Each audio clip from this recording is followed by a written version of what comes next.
നമ്മൾ കഴിഞ്ഞ എപ്പിസോഡിൽ പരിശോധിച്ചത് നമ്മുടെ അബ്ദുള്ള അബ്ബാസിലിൻ്റെ വിവരക്കേടാണ്. അതായത് അദ്ദേഹത്തിന് മുജാഹിദ് പ്രസ്ഥാനത്തെക്കുറിച്ച് പോലും അദ്ദേഹത്തിന് കൃത്യമായ ധാരണയില്ല എന്നാണ് നമ്മൾ തെളിവ് സഹിതം ഇവിടെ സ്ഥാപിച്ചത്. അവരുടെ തന്നെ KNMൻ്റെ തന്നെ ആളുകളുടെ സർട്ടിഫിക്കറ്റോടുകൂടിയാണ് നമ്മളത് സ്ഥാപിച്ചത്. അല്ലാണ്ട് എൻ്റെ സ്വന്തമായിട്ട് ഞാൻ എവിടെ നിന്നെങ്കിലും കുഴിച്ചെടുത്ത വാദങ്ങളല്ല മുന്നോട്ട് വെച്ചത്. അപ്പോൾ KNM പറഞ്ഞത് ആ തരത്തിലുള്ള പടുവെഡിത്തം പറഞ്ഞതിന്, അല്ലെങ്കിൽ KNM പറയുന്നത് ഇദ്ദേഹം കളവ് പറഞ്ഞതാണ്. പക്ഷെ അത് KNM ശരിക്കും ആലോചിക്കാണ്ട് പറഞ്ഞാണ്, അദ്ദേഹത്തിന് അറിവില്ലാണ്ട് പറഞ്ഞു പോയതാണ്, കളവൊന്നുമല്ല. അതാണ് ഞാൻ സ്ഥാപിച്ചത്. അപ്പോൾ KNM പറയണ അതിന് മാപ്പ് പറയണം എന്നാണ് KNMൻ്റെ ഒരു പ്രതിനിധി ആവശ്യപ്പെട്ടത്. ഈ വിഷയത്തിൽ അബ്ദുള്ള അബ്ബാസിൽ മാപ്പ് പറയണം എന്നാണ്. കാരണം KNMന് ഇല്ലാത്തൊരു വാദം റിപ്പോർട്ടർ TVയുടെ ഒരു ഇൻ്റർവ്യൂവിൽ ചെന്നിരുന്ന് വിളിച്ചു പറയുകയാണ് ചെയ്തത് പബ്ലിക്കായിട്ട്. അപ്പോൾ അത് കഴിഞ്ഞ് അതിനിപ്പോൾ നമ്മൾ പറഞ്ഞു കഴിഞ്ഞ ഒരു വിഷയമാണ്. ഇനി നമുക്ക് ഈ എപ്പിസോഡിൽ നോക്കാനുള്ളത് ഈ അബ്ദുള്ള അബ്ബാസിൽ പിന്നെ നടത്തിയ നുണകളാണ് നമുക്കിനി നോക്കാനുള്ളത്. അതായത് ഉരുളലുകൾ, നുണകൾ, തക്കിയ, ഇതൊക്കെ ഒരു പാക്കേജാണ്. ഇവരുടെയൊക്കെ ഈ ഇസ്ലാമിസ്റ്റ് ഗ്രൂപ്പുകളുടെയൊക്കെ ഒരു പാക്കേജാണിത്. ഉരുളൽ, നുണ, തക്കിയ, ഇതൊക്കെ മിക്സ് ചെയ്തിട്ടൊരു പാക്കേജാണ്. ഒരു സാലറി പാക്കേജ് എന്നൊക്കെ പറയുന്നതിലുള്ളൊരു സംഭവമാണത്. അപ്പോൾ അതാണ് നമുക്കിനി പരിശോധിക്കാനുള്ളത്. ഇനി അബ്ദുള്ള അബ്ബാസിൻ്റെ ഉരുളൽ മുഴുവൻ കിടക്കുന്നത് ഒപ്പന വിഷയത്തിലാണ്. വിസ്ഡം മുജാഹിദുകാരാണ് ഏറ്റവും കൂടുതൽ സൂംബ ഡാൻസ് നടത്തിയത്. സൂംബ ഡാൻസിനെതിരെ നടത്തിയ സൂംബ ഡാൻസുകൾ നമ്മൾ കണ്ടു കഴിഞ്ഞു. അവരെ കുറേ താടിക്കാരായിട്ടുള്ള ഉസ്താദുമാരും ഈ അബ്ദുള്ള അബ്ബാസിൽ ഉൾപ്പെടെ നടത്തിയത് കണ്ടു കഴിഞ്ഞു. അതിൻ്റെ ഭാഗമായിട്ടാണ് സത്യത്തിൽ റിപ്പോർട്ടർ TVയിൽ ഇൻ്റർവ്യൂ പോലും നടക്കുന്നത്. അതിൻ്റെ ഭാഗമായിട്ടാണ് ഒരു അധ്യാപകനാണ് ആദ്യമായിട്ട് ഇതിനെതിരെ വെടിപൊട്ടിക്കുന്നത്, ഒരു അഷ്റഫ് എന്ന പേരുള്ള. പിന്നെ അവിടെ നിന്ന് അങ്ങോട്ടാണ് അതിൻ്റെ പ്രശ്നങ്ങൾ വരുന്നത്. അപ്പം ഈ സൂംബ ഡാൻസ് പ്രതിഷേധം ഒക്കെ കണ്ടു കഴിഞ്ഞു. അപ്പം അവിടെയൊക്കെ പറയുന്ന ആണും പെണ്ണും അല്പവസ്ത്രധാരികൾ ആയി എന്നൊക്കെ പറഞ്ഞിട്ട് ഈ സ്കൂൾ കുട്ടികൾക്ക് എക്സർസൈസിന്റെ ഭാഗമായി ഡാൻസ് ചെയ്യുന്നു. ഏത് സ്കൂളിലാണ് അല്പവസ്ത്രം ധരിച്ചിട്ട് അങ്ങനെ ചെയ്യുന്നത് എനിക്ക് അറിഞ്ഞൂടാ. എൻ്റെ അറിവിൽ ഒരു സ്കൂളിലും അല്പവസ്ത്രം ധരിക്കുന്നില്ല. പിന്നെന്താണ്, ഇസ്ലാമിക വസ്ത്രമൊന്നും ധരിക്കുന്നില്ല.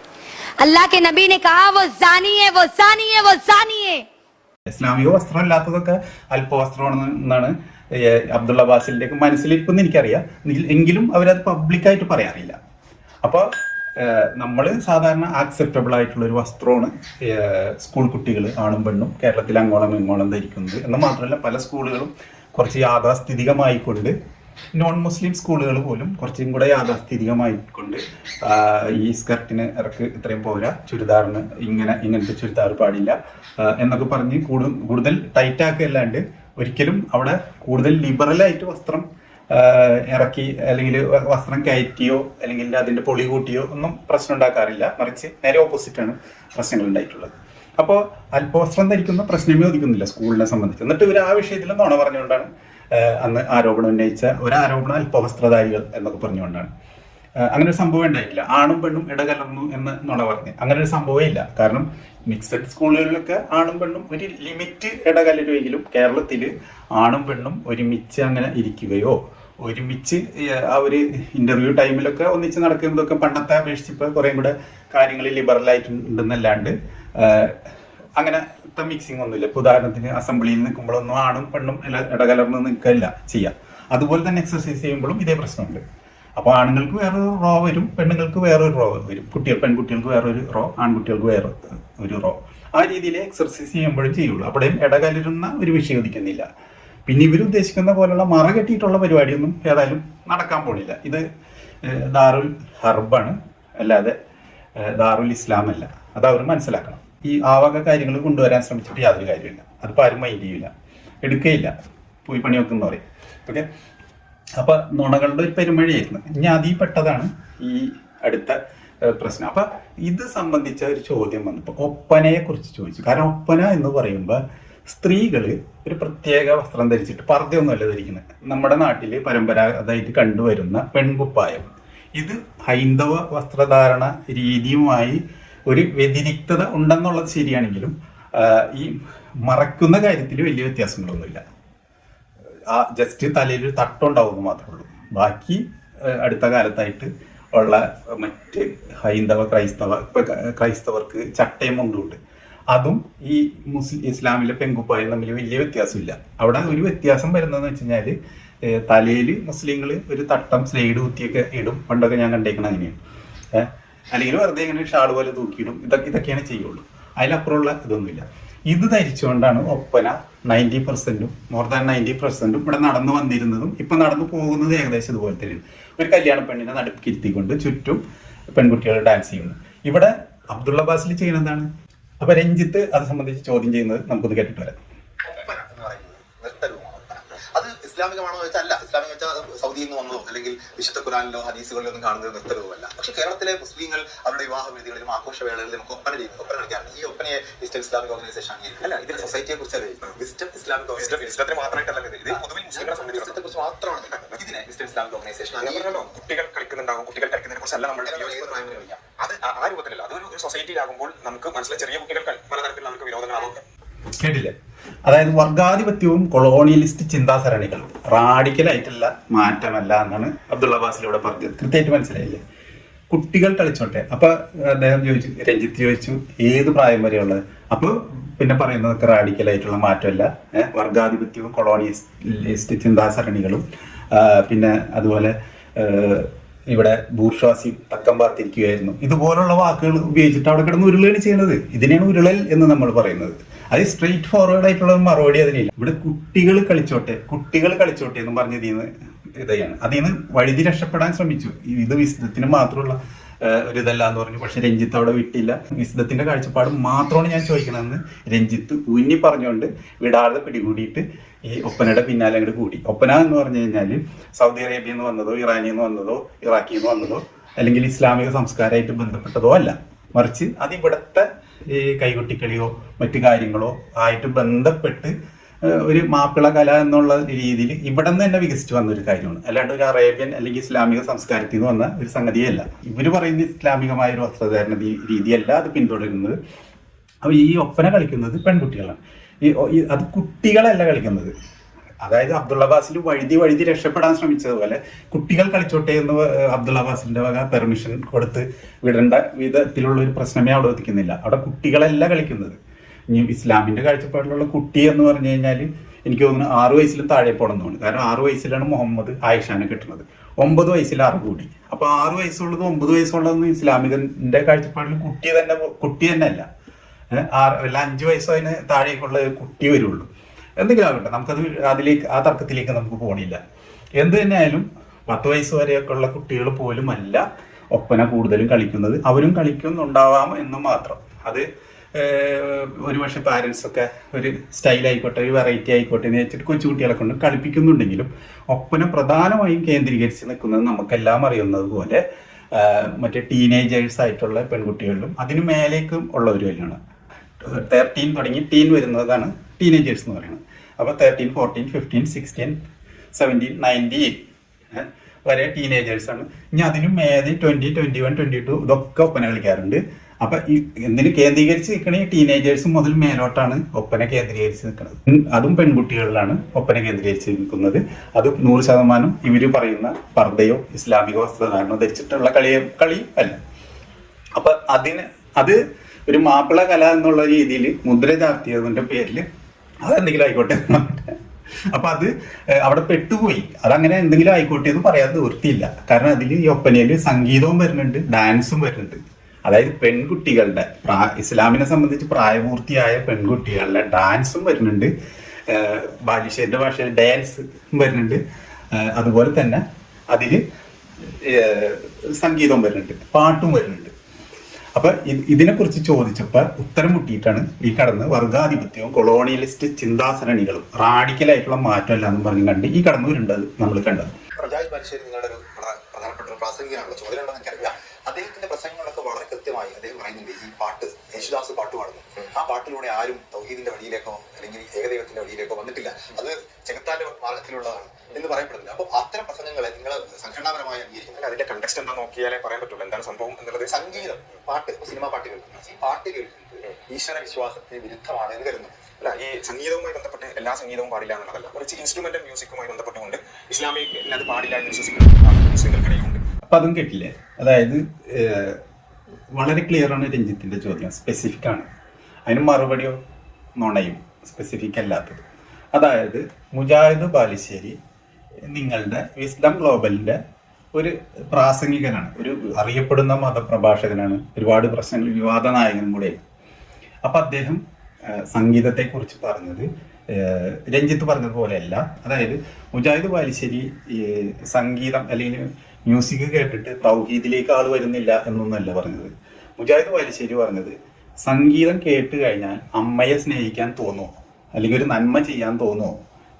ഇന്ന് ഞാൻ പങ്കജുദാസിന്റെ പാട്ട് കേട്ടിട്ട് അല്ലെങ്കിൽ യേശുദാസിന്റെ പാട്ട് കേട്ടിട്ട് ഞാൻ അമ്മയെ ദുഃഖിപ്പിച്ചിട്ടുണ്ട് ഒരുപാട്, ഇനി മുതൽ അത് ഉണ്ടാവില്ല എന്ന് പറഞ്ഞ് ആള് ചേഞ്ച് ആവുമോ, എന്നിട്ട് അമ്മയ്ക്ക് കെട്ടിപ്പിടിച്ച് മുത്തം കൊടുക്കും? ഇതൊക്കെയാണ് മുജാഹിദ് ബാലുശ്ശേരി ചോദിച്ചത്. അല്ലാണ്ട് തൗഹീദിലേക്ക് ആള് വരുമോ ഇല്ലേ എന്നുള്ളതല്ല മുജാഹിദ് ബാലുശ്ശേരി ചോദിച്ചത്. അത് രഞ്ജിത്തിന് ആ ചോദ്യത്തിൽ ഗുരുതരമായൊരു പെശക് അവിടെ പറ്റിയിട്ടുണ്ട്. അപ്പൊ അതാണ് മുജാഹിദ് ബാലുശ്ശേരി ചോദിച്ചത്. ഇത് ബാസിലിന് അറിയട്ട സംഭവം എന്താണ് മുജാഹിദ് ബാലുശ്ശേരി ചോദിച്ചതെന്ന്. പക്ഷെ അത് ക്ലാരിഫൈ ചെയ്യാൻ നിന്നാൽ കൂടുതൽ കോംപ്ലിക്കേഷനിലേക്ക് പോകും. അപ്പൊ രഞ്ജിത്തിന് അവിടെ തെറ്റ് പറ്റി കഴിഞ്ഞാൽ ആ തെറ്റ് അങ്ങനെ തന്നെ ഇരുന്നോട്ടെ എന്ന് വെച്ചിട്ടാണ് മുജാഹിദ് അല്ല നമ്മുടെ അബ്ദുള്ള അബ്ബാസിൽ ഇരിക്കണത്.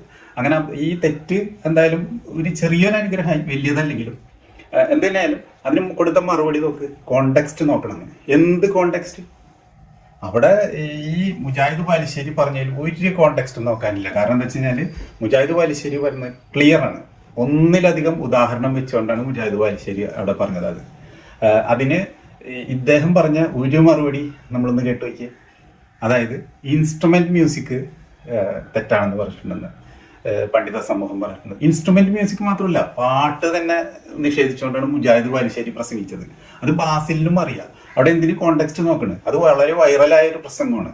കേരളം മുഴുവൻ വൈറലായ ഒരു പ്രസംഗം അബ്ദുള്ള ബാസിൽ കേട്ടിട്ടില്ല എന്ന് പറയുമ്പോൾ അത് അതിനേലും വലിയ വിവരക്കേട് പറയില്ല. അപ്പൊ അവിടെ കൃത്യമായി സ്പെസിഫിക് ആയിട്ട് മറുപടി പറയണം. അതല്ലെങ്കിൽ മുജാഹിദ് ബാലുശ്ശേരിനെ വിമർശിക്കണം, അദ്ദേഹം പറഞ്ഞത് തെറ്റാണെന്ന് പറയണം. ഇതൊന്നും പറയാനുള്ള ശേഷിയില്ല, യാതൊന്നും പറയാനുള്ള ശേഷിയില്ല. ജബ്ബാർ മാഷ് മറ്റേ പച്ച ട്രൗസർ ഇട്ട് കഴിഞ്ഞാൽ ആകെ പ്രശ്നമായി. ജബ്ബാർ മാഷ് ട്രൗസറിന് ഒരു ഓട്ട ഉണ്ടെങ്കിൽ ആകെ വിഷയമായി. പിന്നെ 3 എപ്പിസോഡ് വീഡിയോ ചെയ്യും അതിന്റെ പേരിൽ. അങ്ങനത്തെ ആൾക്ക് സ്വന്തം പണ്ഡിതം പറഞ്ഞ മണ്ടത്തരത്തിൽ കോണ്ടെക്സ്റ്റ് നോക്കണം. അത്രേ അവിടെ ഒരു കോണ്ടെക്സ്റ്റിന്റെ പ്രശ്നമേ ഉദിക്കുന്നേ ഇല്ല. ഉദിക്കുന്നുണ്ടെങ്കിൽ നമുക്കത് അംഗീകരിച്ചു കൊടുക്കാം. ഒരു കോണ്ടെക്സ്റ്റും ഇല്ല. അദ്ദേഹം പറഞ്ഞത് വളരെ ക്ലിയർ ആണ്. അദ്ദേഹം ഒന്നിലധികം ഉദാഹരണം വെച്ച് വളരെ ക്ലിയർ ആയിട്ട് സ്പെസിഫിക് ആയിട്ട് വളരെ ഷാർപ്പായിട്ടാണ് ആ വിഷയം പറഞ്ഞത്. അദ്ദേഹം പാട്ടിനെ, ഗാനത്തിനെ, മ്യൂസിക്കിനെ ഒന്നടങ്കമാണ് പറഞ്ഞത്. അത് ആ ഭാഗം നമുക്കൊന്ന് കേട്ടിട്ട് തിരിച്ചു വരാം. അപ്പൊ അത് ക്ലിയർ ആവും. ആരെങ്കിലും പറയോ പറച്ചോനെ ഇന്ന് ചുങ്കത്തറയിൽ ഒരു ഗാനമേള ഉണ്ടായിരുന്നു, ആ ഗാനമേള കേട്ടപ്പോൾ എനിക്ക് മനസ്സിലായി എന്നെ ഒരിക്കലും വിഭജിക്കരുത്. അങ്ങനെ ഒരു മെസ്സേജ് ചെയ്യുന്ന കിട്ടുമോ? പങ്കജുദാസിന്റെ ഗസൽ കേട്ടിട്ട് ആരെങ്കിലും പറയോ എന്ന് ഞാൻ അവനെ തല്ലൂല? അതുകൊണ്ട് ഇസ്ലാം സംഗീതവും ഡാൻസും ഒക്കെ വിലക്കി. ഒരു ഉപകാരമില്ലാത്ത സാധനം. മാനവ ചരിത്രത്തിൽ മനുഷ്യർക്ക് ഇത്രയേറെ ഉപദ്രവം ചെയ്ത സംഗതി സംഗീതത്തെ പോലെ മനുഷ്യനെ നശിപ്പിച്ച വൃത്തികെട്ട ഒരേർപ്പാട്. യേശുദാസിന് 19 വയസ്സായില്ലേ? യേശുദാസിന്റെ ലൈഫിൽ ഏതെങ്കിലും ഒരു മകൻ ചെന്നിട്ട് ഞാൻ നന്നായി നിങ്ങളെ പാട്ട് കേട്ടെന്ന് പറഞ്ഞിട്ടുണ്ടെങ്കിൽ ഞാൻ ഉള്ള കയ്യിൽ രോഗം പറഞ്ഞു. എത്ര ക്ലിയർ ആയിട്ടാണ് അദ്ദേഹം പറഞ്ഞത് മുജാഹിദ് ബാലുശ്ശേരി. എത്ര ഉദാഹരണങ്ങൾ അദ്ദേഹം പറഞ്ഞു. എന്നിട്ട് കോണ്ടെക്സ്റ്റ് നോക്കണം, ഇത് എനിക്ക് അറിഞ്ഞൂടാന്നുള്ള മട്ടിൽ സംസാരിച്ചപ്പോൾ എത്രത്തോളം നോണയാണ് പുള്ളി പറഞ്ഞത്. മറ്റത് ഞാൻ പറഞ്ഞ് അത് വിവരക്കേടാണ്, നോണയല്ല. ഇത് കൃത്യമായി നോണയാണ് ഈ പറഞ്ഞത്. കാരണം മുജാഹിദ് ബാലുശ്ശേരി പറഞ്ഞത് കറക്റ്റാണ്. അത് ഇൻസ്ട്രുമെന്റ് മ്യൂസിക്കിനെ സെപ്പറേറ്റ് മാറ്റി നിർത്തിയിട്ടല്ല. യേശുദാസ് ഇൻസ്ട്രുമെന്റ് മ്യൂസിക്കുമായിട്ട് ഡയറക്റ്റ് ബന്ധമൊന്നുമില്ല. ഒരു സംഗീതജ്ഞൻ എന്ന നിലക്ക് അദ്ദേഹത്തിന്റെ കഴിവ് മുഴുവൻ കിടക്കുന്ന ഗായകൻ എന്നുള്ള നിലക്കാണ്. അപ്പോൾ ആ യേശുദാസിനെയാണ് ഇത് ചെയ്തത്. ഇതുപോലെ തന്നെയാണ് പങ്കജുദാസും ഇൻസ്ട്രുമെന്റ് വിദഗ്ധനല്ല, മ്യൂസിക് ഇൻസ്ട്രുമെന്റ് വിദഗ്ധനല്ല. മറിച്ച് അദ്ദേഹത്തിനും വായ്പാട്ട് തന്നെയാണ്, അദ്ദേഹത്തിന്റെ ഗസലാണ് അദ്ദേഹത്തിന്റെ ഫീൽഡ്. അപ്പൊ കൃത്യമാണ് അവിടെ. നമ്മൾ വേറെ അതിന് വ്യാഖ്യാനങ്ങളോ ഇതൊന്നും അന്വേഷിച്ചു പോകേണ്ട കാര്യമേ ഇല്ല. ഇനി വേറൊരു മുജാഹിദുകാരൻ, വളരെ പ്രശസ്തമായ ഒരു മുജാഹിദുകാരൻ, ഒരു പ്രശസ്ത ഹോസ്പിറ്റലിലെ പ്രശസ്ത ഡോക്ടറായിട്ടുള്ള ഒരു മൊയ്ലിയാരും കൂടെ അദ്ദേഹത്തിന്റെ പ്രസംഗം കൂടെ ഒന്ന് കേട്ടിട്ട് വരാം ഈ വിഷയത്തിൽ കേട്ടോ, സംഗീതത്തിന്റെ വിഷയത്തിൽ. പാട്ട് എന്തുകൊണ്ടാണ് ഹറാമായത്? സുഹൃത്തു ലുക്മാൻ കൃത്യമായിട്ട് പഠിച്ചു പറയുന്നത് എന്താണ്? ലഹുവൽ ഹദീസിന്റെ കൂട്ടത്തിലാണ് പാട്ട് വരുന്നത്. കാരണം എന്താ വെച്ചാൽ പാട്ട് കേൾക്കണേ ഈ യൂട്യൂബിലും ഫോണിലും എല്ലായിടത്തും പാട്ട് ആസ്വദിക്കുന്ന ആൾക്കാരെ നോക്കിയാൽ മതി. ഒരു ഖുർആൻ ആസ്വദിക്കാൻ കഴിയില്ല. ഒരു പാട്ട് കേൾക്കണോ, എത്ര ഖുർആൻ കേൾക്കണോ ചോദിച്ചാൽ ഒരായത്ത് പോലും ഓതാൻ കഴിയില്ല, ക്ഷമ കിട്ടൂല. കാരണം എന്താ ആദ്യം സംഭവിച്ചത് എന്താണ് ഓരോട് ചോദിച്ചിട്ട് അബ്ദുള്ള ബാസിലിന് എന്താ ആട്, അബ്ദുള്ള ബാസിലിന് എന്താ ആട്, എന്ത് ദമൂദ്.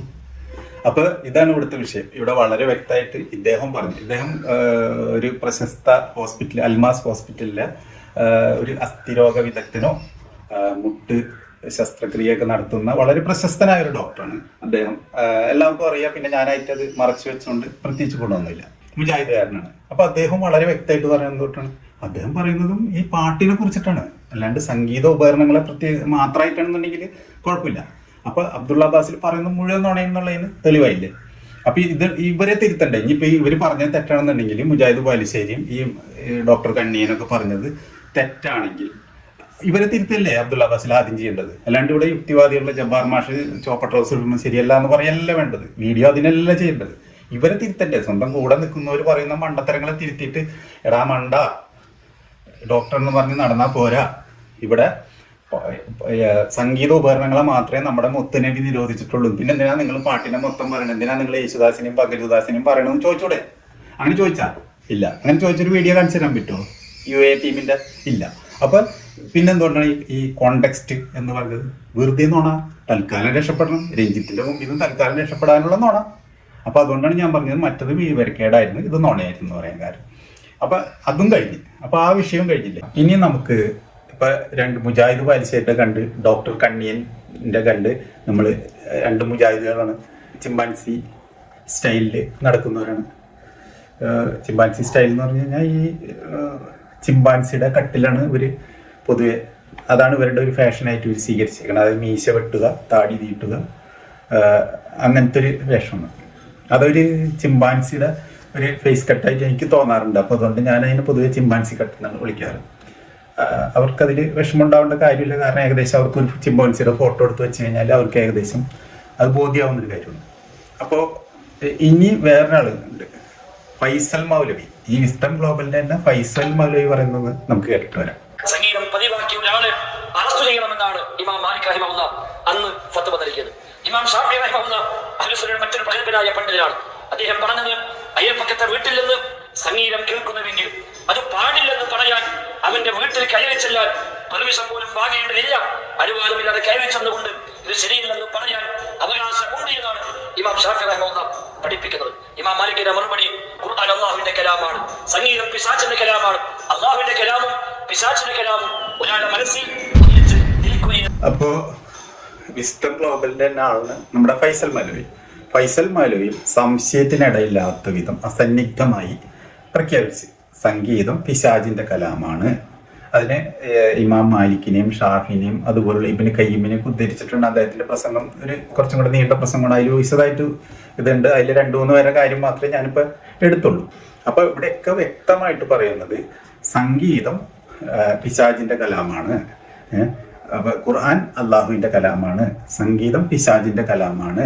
അപ്പൊ അതുകൊണ്ട് അതിന്റെ പിന്നാലെ പോകണ്ട. അപ്പൊ ഫൈസൽ മൗലവി പറയണത് വെച്ച് കഴിഞ്ഞാല് ഈ മാലിക്കിനെയും ഇമാം മാലിക്കിനെയും ഷാഫിനെയും ഉദ്ധരിച്ച് പറഞ്ഞതെന്ന് വെച്ചാല് ഈ സംഗീതം നമ്മുടെ അയൽപക്കത്ത് വീട്ടിൽ നിന്ന് കേൾക്കുകയാണെങ്കിൽ സാധാരണഗതിയിൽ അവിടെ അനുവാദമൊക്കെ ചോദിച്ചിട്ട് വേണം ആ വീട്ടിലേക്ക് കയറി ചെല്ലാൻ. അസ്സലാമു അലൈക്കും, വലൈക്കും അസ്സലാം,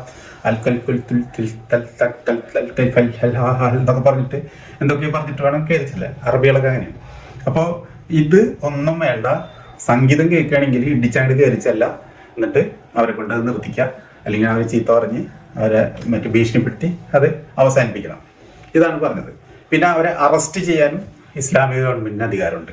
അപ്പൊ ഒരു സംശയത്തിനിടയില്ലാത്ത വിധം ഇവരൊക്കെ പറഞ്ഞ കാര്യമാണ്. കോണ്ടെക്സ്റ്റ് നോക്കണം എന്ന് പറഞ്ഞുകൊണ്ട് ഒരു തക്കിയ ഇറക്കിയത് രഞ്ജിത്തിന്റെ മുമ്പിൽ. കാരണം വെച്ച് കഴിഞ്ഞാൽ ഇതൊക്കെ ഇവർക്ക് ഈ പൊതുസമൂഹത്തിന്റെ മുമ്പിൽ നിന്ന് പറയുമ്പോൾ ഇവർക്ക് തന്നെ ഒരു ജാള്യത തോന്നുന്നുണ്ട്, നാണം തോന്നുന്നുണ്ട് ഇതൊക്കെ പറയാനേ ഇന്നത്തെ കാലത്ത്. അതിന്റെ ഫലമായിട്ടാണ്. അല്ലെങ്കിൽ കൂളായിട്ട് പറഞ്ഞാൽ പോരെ, സംഗീതം, പാട്ട്, വായ്പാട്ടായാലും ശരി, എന്തായാലും ശരി നമുക്ക് ഹറാമാണ്, മുസ്ലിങ്ങൾക്ക് അത് ഹറാമാണ് എന്ന് പറഞ്ഞാൽ പോരെ. അതിന് മ്യൂസിക് ഇൻസ്ട്രുമെന്റ്സിനെ കൂട്ടുപിടിക്കേണ്ട കാര്യമില്ല. ഇവരൊക്കെ പറഞ്ഞേക്കുന്നത് സംഗീതം മൊത്തത്തിലാണ്, അല്ലാണ്ട് ഇൻസ്ട്രുമെന്റ്സിനെ പ്രത്യേകം കൊടുത്തിട്ടല്ല പറഞ്ഞേക്കണേ. ഇവരൊക്കെ മുജാഹിദ് ബാലുശ്ശേരിയുടെ പ്രസംഗം നമ്മൾ ആൾറെഡി കേട്ട് കഴിഞ്ഞ് അവിടെയൊക്കെ പറഞ്ഞേക്കുന്നത് ഒരു ഒറ്റ കാര്യം മാത്രമാണ്. അത് യേശുദാസിന്റെ പാട്ടും പങ്കജുദാസിന്റെ പാട്ടും അതുപോലുള്ളതാണ് തന്നെയാണ് പറഞ്ഞേക്കുന്നത്. അല്ലാതെ മ്യൂസിക് ഇൻസ്ട്രുമെന്റ്സ് മാത്രമല്ല പറഞ്ഞേക്കുന്നത്. മ്യൂസിക് ഇൻസ്ട്രുമെന്റ്സ് ആയാലും വായ്പാട്ട് പാടിയാലൊക്കെ വലിയ വ്യത്യാസങ്ങളൊന്നുമില്ല. അപ്പോൾ അവിടെ തൽക്കാലം രക്ഷപ്പെടാൻ വേണ്ടി നടത്തുന്ന അതാണ് തക്കിയ എന്ന് പറയുന്നത്. അതായത് മനസ്സിൻ്റെ ഉള്ളിലുണ്ട്, പക്ഷെ അത് പുറത്തു പറയാൻ നാണക്കേട്. അപ്പോൾ അതുകൊണ്ടാണ് അതിപ്പോൾ ഈ ഇവരൊക്കെ ഈ നമ്മുടെ അബ്ദുള്ള അബ്ബാസിനും ഇതുവരെ ചിമ്പാൻസി കെട്ടൊന്നും വെച്ചിട്ടില്ല ഇതുവരെ. എന്തുകൊണ്ടാണ് എനിക്ക് അറിഞ്ഞൂടാ. ഇനി ഭാവിയിൽ വെക്കായിരിക്കും, ഇതുവരെ വെച്ചിട്ടില്ല. എം അക്ബർ ഇതുപോലെയൊക്കെ തന്നെയാണ്. ഇനി അടുത്ത കാലത്ത് എം അക്ബർ കുറേശ്ശെ ഒരു ചിമ്പാൻസി കട്ടിലേക്ക് ഇങ്ങനെ നീങ്ങി വരുന്നുണ്ട്. പക്ഷെ അക്ബറിന്റെ നല്ല കാലത്തൊന്നും ചിമ്പാൻസി കട്ടൊന്നും പുള്ളി സ്വീകരിച്ചിട്ടില്ല. അപ്പൊ ഈ വിസ്റ്റം ഒക്കെ വന്നതിന് ശേഷം ഇപ്പൊ കൂടുതൽ ചെറുപ്പക്കാരായിട്ടുള്ള ആൾക്കാരൊക്കെ ഈ ചിമ്പാൻസി കട്ടിലേക്ക് ധീരമായി നടന്നു നീങ്ങുന്നുണ്ട്. പക്ഷെ എന്നിട്ടും അബ്ദുള്ള ബാസിലിനെ പോലെ ചിലരൊന്നും ഇപ്പോഴും ആ കൂട്ടത്തിലുള്ള അബ്ദുള്ള ബാസിൽ, ഷാഹുൽ ഹമീദ്, പിന്നെ ഹിലാല് ഒന്നും ചിമ്പാൻസി കട്ടിലേക്ക് പോയിട്ടില്ല. എന്താണെന്ന് പറഞ്ഞൂടാ, അവർക്കത് നാണക്കേട് തോന്നിട്ടുണ്ടെന്ന് തോന്നുന്നു. അതുകൊണ്ടായിരിക്കും. പിന്നെ ഈ മുക്കാ പാൻറ്, മുക്കാമുണ്ട് ഇതൊക്കെ എന്ന് പറഞ്ഞാൽ ഇതൊക്കെ കെട്ടിയില്ലോ വഴി കൂടെ നടക്കുമ്പോൾ ഒരു നാണക്കേട് തോന്നുന്നുണ്ട് അവർക്ക് സ്വയം. അപ്പൊ എന്തെങ്കിലും ആയിക്കോട്ടെ, അതല്ല നമ്മുടെ സബ്ജക്റ്റ്. അപ്പൊ ഇവിടെയൊക്കെ വന്നിരുന്നെങ്ങാട്ടി നോണ പറയേണ്ടി വരുന്നത് ഇത് ഇന്നത്തെ കാലത്തേക്ക് യോജിക്കാത്തത് കൊണ്ടും ഈ 7-ാം നൂറ്റാണ്ടിൽ ഈ മുഹമ്മദ് പറഞ്ഞു വെച്ച ഈ മണ്ടത്തരങ്ങളെ ബ്ലൈൻഡായിട്ട് ഫോളോ ചെയ്തിട്ട് അതൊന്നും ഇന്നത്തെ കാലത്ത് ആർക്കും ഇഷ്ടപ്പെടാണ്ട് യോജിക്കാത്തത് കൊണ്ടും ഇങ്ങനെ വന്നിരുന്ന ഒരു ഇന്റർവ്യൂലൊക്കെ വന്നിരുന്ന ഈ തക്കി ഇറക്കി ഉരുണ്ട് മറിഞ്ഞ് രക്ഷപ്പെടുന്ന കാഴ്ചകൾ കണ്ടത്. അപ്പൊ വളരെ കൃത്യമായിട്ട് ഞാൻ ഇതിന്റെ തെളിവും ഞാൻ കൂടെ കാണിച്ചു കഴിഞ്ഞു. മാനവ ചരിത്രത്തിൽ മനുഷ്യർക്ക് ഇത്രയേറെ ഉപദ്രവം ചെയ്ത സംഗതി സംഗീതത്തെ പോലെ മനുഷ്യനെ നശിപ്പിച്ച വൃത്തികെട്ട ഒരു ഏർപ്പാട്. യേശുദാസിന് 19 വയസ്സായില്ലേ? യേശുദാസിന്റെ ലൈഫിൽ ഏതെങ്കിലും ഒരു മകൻ ചെന്നിട്ട് ഞാൻ നന്നായി നിങ്ങളെ പാട്ട് കേട്ടെന്ന് പറഞ്ഞിട്ടുണ്ടെങ്കിൽ എന്റെ ഉള്ളം കഴിയുന്ന രോമം പറയും. ഇതിന്റെ എന്റെ ഒരു റെസ്പോൺസ് ഉണ്ട്. അതായത് ഈ പങ്കജുദാസിന്റെ പാട്ട് കേട്ടിട്ട് ആരെങ്കിലും ക്രിസ്ത്യൻ പള്ളിയിൽ ബോംബ് വെക്കാൻ തീരുമാനിച്ചിട്ടുണ്ടോ? അല്ലെങ്കിൽ ഷിയ പള്ളിയിൽ ബോംബ് വെക്കാൻ തീരുമാനിച്ചിട്ടുണ്ടോ? അല്ലെങ്കിൽ സൂഫി പള്ളിയിലോ ബോംബ് വെക്കാൻ തീരുമാനിച്ചിട്ടുണ്ടോ? പക്ഷെ ഈ ഖുറാനിലെ പാട്ട് കേട്ടിട്ട്, അതും ഒരു ഖുറാനും ഒരു സംഗീതം അല്ലെങ്കിൽ ഖുറാനും ഒരു കവിത എന്ന് തന്നെയുള്ളവരും പലപ്പോഴും അവകാശപ്പെടാറ്, ക്ലെയിം ചെയ്യാറ്. ഏറ്റവും വലിയ കവിത അതാണ്, വേറൊരു കവിതയുടെ ആവശ്യമില്ല എന്നൊക്കെയാണ് അവർ പറയാറ്. അപ്പൊ അത് കേട്ടിട്ടാണ് ഈ പള്ളികളിലൊക്കെ ബോംബ് പൊട്ടിത്തെറിച്ചിട്ടുള്ളത്. ശ്രീലങ്കയിലെ ക്രിസ്ത്യൻ പള്ളിയിൽ ബോംബ് പൊട്ടിത്തെറിച്ചത് ഈ ഖുർആനിലെ കവിത കേട്ടിട്ടാണ്. അല്ലാണ്ട് യേശുദാസിന്റെ പാട്ട് കേട്ടിട്ട് ഒരാളും ഒരു പ്രൊഫസറെ കൈവെട്ടിയിട്ടില്ല. ഈ പങ്കജുദാസിന്റെ പാട്ട് കേട്ടിട്ട് ആരെങ്കിലും ക്രിസ്ത്യൻ പള്ളിയിലോ സൂഫി പള്ളിയിലോ ഷിയ പള്ളിയിലോ കൊണ്ടുപോയിട്ട് ബോംബ് വെച്ച് പൊട്ടിത്തെറിച്ച് ആത്മഹത്യ നടത്തിയിട്ടില്ല. അതേസമയം ഈ ഖുറാനിലെ കവിത കേട്ടിട്ടാണ് ജോസഫ് മാഷ കൈവെട്ടിയതും അനേകം അക്രമ സംഭവങ്ങൾ ലോകത്ത് ബോംബ് പൊട്ടലും സ്ഫോടനങ്ങളും വണ്ടി ഓടിച്ച് ജനക്കൂട്ടത്തിലേക്ക് കയറ്റലും തോക്കെടുത്ത് ഷൂട്ട് ചെയ്യലും ഒക്കെ നടത്തിയിട്ടുള്ളത്. ഇതൊന്നും ഈ സംഗീതത്തിന്റെ പേരിൽ ഒരു സംഭവം പോലും ഈ ലോകത്തുണ്ടായിട്ടില്ല. അപ്പൊ അങ്ങനെ ഉണ്ടെന്ന് തെളിയിച്ച് ഞാൻ എൻ്റെ ഉള്ളം കയ്യിൽ നിന്ന് സ്വർണ്ണ ബിസ്ക്കറ്റ് എടുത്തു തരാം. മുജാഹിദ് വാലിശ്ശേരി ഒരു വിലയില്ലാത്ത രോമല്ലേ പറിച്ചു തരുള്ളൂ. ഞാൻ എൻ്റെ ഉള്ളം കയ്യിൽ നിന്ന് സ്വർണ്ണ ബിസ്ക്കറ്റ് എടുത്തു തരാം. അങ്ങനെ തെളിയിച്ചു കഴിഞ്ഞാൽ തെളിയിക്കാൻ പറ്റുമോ? മറിച്ച് ഖുറാനിൽ കേട്ടിട്ട് ഇതൊക്കെ ചെയ്തിട്ടെന്നുള്ളതിന് വളരെ വ്യക്തമായ തെളിവുണ്ട്. അപ്പൊ അതിന് ഇനിയിപ്പോ ബിസ്ക്കറ്റോ ഒന്നും ചോദിച്ചിട്ട് കാര്യമില്ല, രോമം പോലും ചോദിച്ചിട്ട് കാര്യമില്ല, എടുക്കാൻ പറ്റില്ല. കാരണം അതിന് നമുക്ക് ഇഷ്ടം പോലെ തെളിവുണ്ട്. പിന്നെ അത് വ്യാഖ്യാനിച്ചും അറിയാമെന്ന് മാത്രമുള്ളത് അങ്ങനെയല്ല, അത് ഇങ്ങനെയല്ല, ഇസ്ലാം സമാധാനമാണ്, അത് തെറ്റിദ്ധരിച്ച് അത് ചെയ്തത് മുസ്ലിങ്ങളല്ല, അവരൊന്നും ഒറിജിനൽ മുസ്ലിങ്ങളല്ല. ലോജിക്കൽ ഫാലസിയിലെ ഒരു ഫാലസിയാണ് ട്രൂ സ്കോട്ട്സ്മാൻ ഫാലസി എന്ന് പറയുന്നത്. അപ്പൊ ഇത് ചെയ്ത ആള് യഥാർത്ഥ സ്കോട്ടിഷ് അല്ല. ഇത് ലോകത്ത് പല ജനതകളും പ്രയോഗിക്കുന്ന ഒരു കാര്യം കൂടിയാണ്. അതായത് ഗൾഫിലൊക്കെ ഞാൻ കേട്ടിട്ടുണ്ട്, അറബികളുടെ അടുത്തുനിന്ന്, ഒമാനിയിൽ നിന്നാണ് ഞാനത് കേട്ടിട്ടുള്ളത്. ഇന്ന ആൾ കുട്ടി മോഷ്ടിച്ചെങ്കിൽ അത് ഒമാനികളൊന്നും മോഷ്ടിക്കൊന്നുമില്ല, നിന്റെ ആൾക്കാരാണ് മോഷ്ടിക്കുള്ളൂ, ഇന്ത്യ മോഷ്ടിക്കുള്ളൂ എന്നൊക്കെ പറയണത് ഞാൻ പണ്ട് എൻ്റെ ഈ 22-23 വയസ്സിൽ ഒമാനിയിൽ നിന്ന് കേട്ടിട്ടുള്ളത്. ഇതാണ് നോ ട്രൂ സ്കോട്ട്മാൻ ഫാലസി എന്ന് പറയുന്നത്. അപ്പൊ ഇങ്ങനെ ഉള്ള വാദം അല്ലാണ്ട് വേറെ ഒന്നും വെക്കാൻ പറ്റില്ല. ഇത്തരം ഫലേഷ്യസ് ആയിട്ടുള്ള വാദം അല്ലാണ്ട് വേറെ നോക്കാം. അതേസമയത്ത് സംഗീതത്തെ കുറിച്ച് അതുപോലും പറയാൻ പറ്റില്ല. കാരണം പങ്കജുദാസിന്റെ പാട്ട് കേട്ടിട്ടൊന്നും ഒരു തീവ്രവാദിയും അവരുടെ വെബ്സൈറ്റിൽ എഴുതി വെച്ചിട്ടില്ല ഇത് പൊട്ടിത്തെറിക്കുന്നതിന് മുമ്പ്. അല്ലെങ്കിൽ എന്തെങ്കിലും ഇപ്പൊ ഏതെങ്കിലും ബിൽഡിങ്ങിലേക്ക് വിമാനം അടിച്ചു കയറ്റുന്നതിന് മുമ്പ് ഇത് യേശുദാസിന്റെ പാട്ട് കേട്ടിട്ടൊന്നും ഒരാളും പറഞ്ഞിട്ടില്ല. പറഞ്ഞെന്ന് തെളിയിച്ചു കഴിഞ്ഞാൽ ഞാൻ ഈ പറഞ്ഞ പോലെ എൻ്റെ ഉള്ളം കയ്യുന്ന രോമമല്ല, രോമത്തിന് എന്തുമല്ല, സ്വർണ്ണ ബിസ്ക്കറ്റ് എടുത്തുകൊടുക്കുക. അപ്പൊ ആ കാര്യത്തിന് തീരുമാനമായില്ലേ? അപ്പൊ അത് മുജാഹിദ് വാലിശ്ശേരിക്കുള്ള റെസ്പോൺസാണ്. ഇത് ഇപ്പൊ നമ്മൾ പറഞ്ഞുകൊണ്ടിരിക്കുന്നത് അബ്ദുള്ള ബാസിലിന്റെ പച്ചക്കള്ളവിനെതിരെയുള്ളതാണ്. അതായത് അത് ഈ മുജാഹിദ് വാലിശ്ശേരി പറഞ്ഞത് വളരെ ക്ലിയർ ആണ്, അതിന് ഒരു ഡൗട്ട് വിചാരിക്കേണ്ട കാര്യമില്ല. പക്ഷെ അതിന് ഉത്തരം പറയാൻ അബ്ദുള്ള ബാസിലിന്റെ കയ്യിലില്ലാത്തതിന്റെ പേരിൽ നുണ പറഞ്ഞുകൊണ്ട് സംഗീത ഉപകരണങ്ങളെയാണ് വിലക്കിയെന്ന് പറഞ്ഞുകൊണ്ട് ഈ തട്ടിപ്പിടിക്കുകയാണ് ചെയ്തത്. അപ്പോൾ അബ്ദുള്ള ബാസിലിന്റെ ഒരു വിവരക്കേട് പറഞ്ഞു. പിന്നെ 2 നുണകളും കൃത്യമായും 2 നുണകളും തുറന്ന് കാണിച്ചു കഴിഞ്ഞു. ഇനി നമുക്ക് അടുത്ത എപ്പിസോഡിൽ വേറൊരു സബ്ജക്റ്റായിട്ട് വരാം.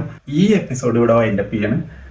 അടുത്ത എപ്പിസോഡിൽ നമുക്ക് കൂടുതൽ വെറൈറ്റി അല്ലെങ്കിൽ വ്യത്യസ്തമായ ഭീകരമായ കുറച്ച് കാര്യങ്ങളൊക്കെ ആയിട്ട് വേറെ നമുക്ക് വീണ്ടും കാണാം. അപ്പോൾ തൽക്കാലം വിടാം. Good bye.